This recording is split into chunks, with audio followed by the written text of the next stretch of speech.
Hey YouTube, it's Cherise here. Sorry I look all crazy. I'm just really happy. I'm in a good mood today. And I put on my Afro pick earrings. I love these. I love these little Afro pick earrings. I got them at the Charleston Natural Hair Expo this past Saturday. And I don't know, they just make me feel happy.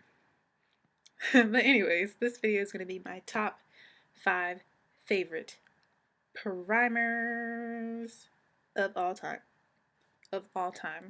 And these are geared towards people with oily skin, people that have larger pores, and people that like a matte face, or at least a satin finish face. But not, this is not geared towards my people that like the dewy finish, the wet look. No, I like my face matte, matte, because I am oily, oily, oily. Let's start with my number 1 favorite at the moment, which happens to be the Maybelline New York Baby Skin Instant Pore Eraser. I love this. I don't know why I was sleeping on this product. I love this primer. One, because it's like the best of both worlds. I feel like there's really 3 types. So we're going to talk about, there's 3 types of primers in this world. You have your nourishing, moisturizing primers that provide more of a dewy finish, a more wet look, because they're moisturizing, they're nourishing. So those are for your people with the dry skin, or maybe combo normal skin.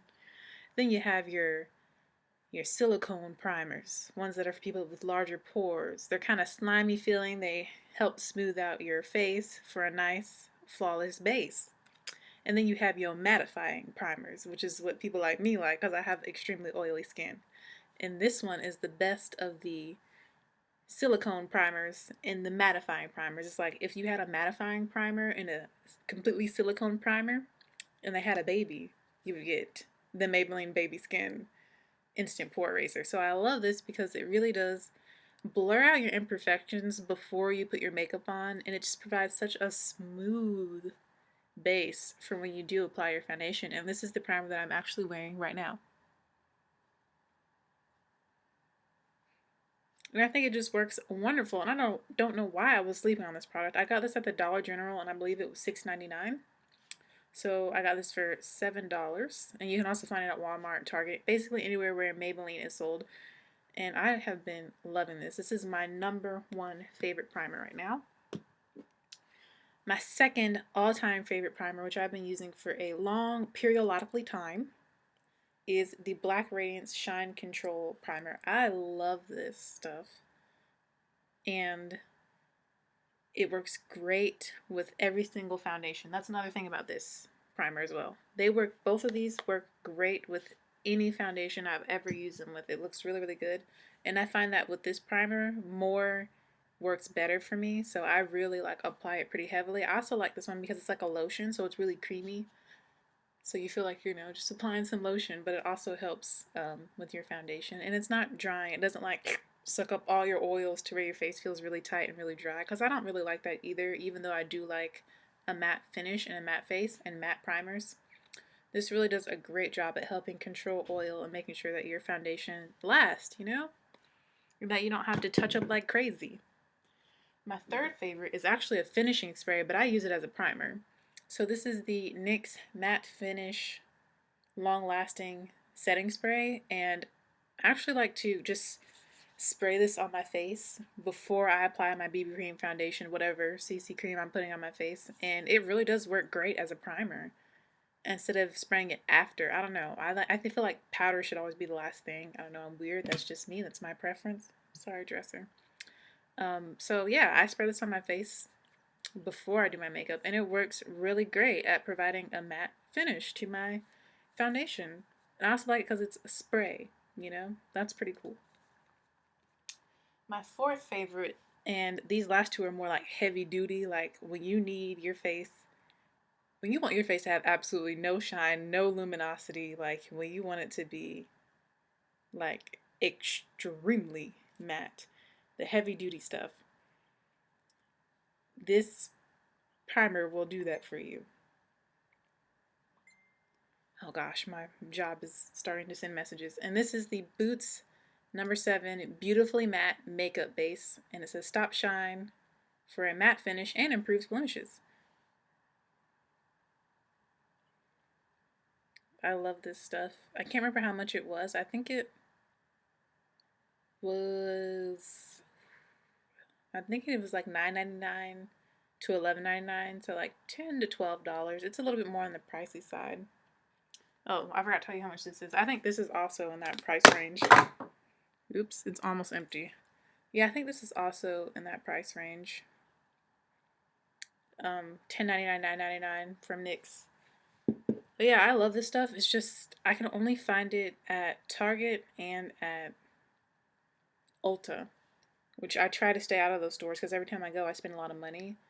And the good thing about this is that it has a shelf life of 2 years, which I love because you can keep it for a long time. And I think I've had this for almost approaching 2 years, and this stuff is heavy duty. Like, this stuff will make your face so matte, and it's really thick and kind of tacky, so you kind of have to like pat it into your skin. You can't rub it or else it kind of balls up. And from what I hear about the Becca Evermatte, I think this is quite similar to that. I don't own that one, and I've never used it, but the way people talk about that one, I feel like this is like your drugstore equivalent. So I love this for when I really like need to go in, or when I am using a very liquidy foundation. So I like to use this with the L'Oreal True Match because it's so liquidy, and those tend to be more luminous, at least for my skin. Usually the more liquidy a foundation, the easier it tends to get oily on my skin. So I like to use this with foundations that are super duper oily and not as creamy. So I love this. And then last but not least, this isn't really a primer, but you know, us in the makeup world, we like to use that as a primer. I have lipstick on my teeth. This is the Milk of Magnesia. This is also very heavy duty. This is like when you don't want your makeup to go nowhere, you would put this on. I actually used this for my sister's high school graduation. This is the primer I used because we were outside in the South Carolina heat, sitting outside in direct sunlight. So this will make sure that your makeup goes absolutely nowhere and that it stays matte. Like, you don't need to, when you use this, you don't need to touch up. Even if you are out in the heat and stuff, like, you won't need to touch up because as soon as you hit that AC, as soon as that moisture gets taken away, your face will be instantly matte again. It's amazing what this can do for you if you were an oily person. So I don't use this all the time. This is only for special occasions. Or if I'm wearing, like I said, a super liquidy foundation, which I tend to stay away from in the warmer months. I tend to use more creamier, a little bit thicker foundations, but still lightweight on the skin. That sounds like a complete contradiction, but just trust me. So when I wear, mostly the only foundation I wear that's super duper liquidy is like the L'Oreal True Match and the Black Radiance oil-free perfect tone makeup or whatever. So when I wear super oily foundations, I go for these more heavy-duty mattifying primers. So yeah, those are my top 5 favorite primers for the spring and summer, for the hotter months, for somebody who has really oily skin. The first 3 I also use during the fall and the winter, but I hardly ever use my Boots number 7 or my Milk of Magnesia during the cooler months because I don't produce as much oil and I'm not sweating as much, and I'm just less prone to needing something that powerful. So yeah, I hope you guys enjoyed this video. I hope this helped somebody out with oily skin, and I hope you found some, you know, cheaper drugstore alternatives. And yeah, that's pretty much it for this video for my top 5 favorite mattifying primers that I would suggest to any of my oily combination skin ladies out there. Again, thank you for watching, thanks for your support, and I will see you in the next video. I'm going to record one more today. I've been on a roll since yesterday. Again, thanks for watching. Bye, YouTube.